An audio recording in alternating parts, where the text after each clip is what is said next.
Друзья, всем привет! Сегодня я в гостях у Светланы Ринатовны, руководителя Башкирского историко-культурного центра, где вместе с ней мы будем готовить очень интересное блюдо, которое в разных странах называется по-разному.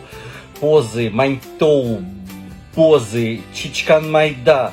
У нас на Урале и в Башкирии это называется манты. Смотрим, что получится. Вот наш вариант начинки.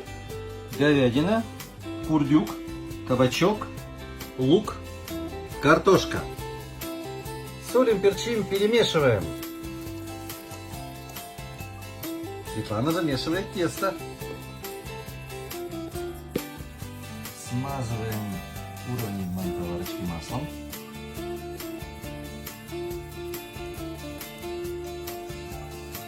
Вот смотрим на секретный защип. У каждой хозяйки он свой.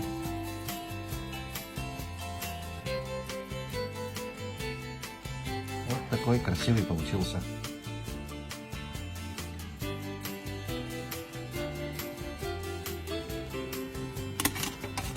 Ну что, друзья, погнали? А пока манты готовятся, я угощу Светлану своей халяльной колбасой, которую я сам, кстати, делаю. Даже пахнет вкусно. Смотрим дальше. Для равномерности меняем уровни. А теперь замутим специальный соус для манты.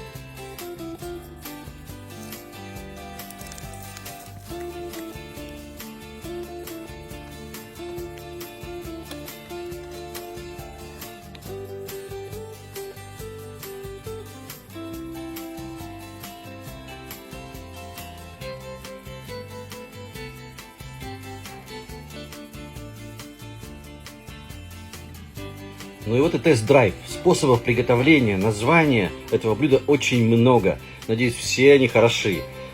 Мы с вами делимся рецептом уральским, башкирским. Особую пикантность добавляет масло и чесночок.